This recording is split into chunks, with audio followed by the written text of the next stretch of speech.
ഇപ്പോൾ ഏറ്റവും ഒടുവിൽ ഇപ്പോൾ ഒരു രാഷ്ട്രീയ എതിരാളി കൂടിയാകണ്ട, രാഷ്ട്രീയം പറയുന്നവരായാൽ മതി എന്നുള്ളതാണ്. രാഷ്ട്രീയം പറയുന്ന ഒരു സിനിമ എടുത്തതോടുകൂടി ആ സിനിമയുമായി ബന്ധപ്പെട്ട് നടന്ന റെയ്ഡ് നമ്മളിപ്പോൾ കാണുകയാണ്.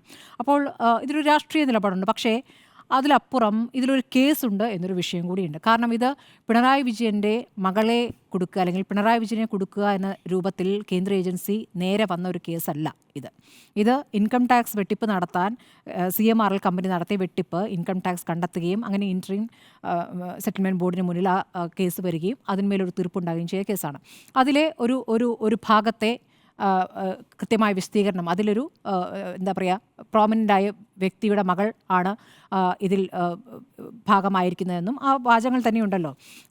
അവർ ചെയ്ത സേവനം എന്താണെന്ന് വ്യക്തമാകുന്നില്ല എന്ന് CMRL പ്രതിനിധി തന്നെ പറഞ്ഞു, മൊഴി നൽകി എന്നുള്ളതാണ് ആ ഉത്തരവിൽ പറയുന്നത്.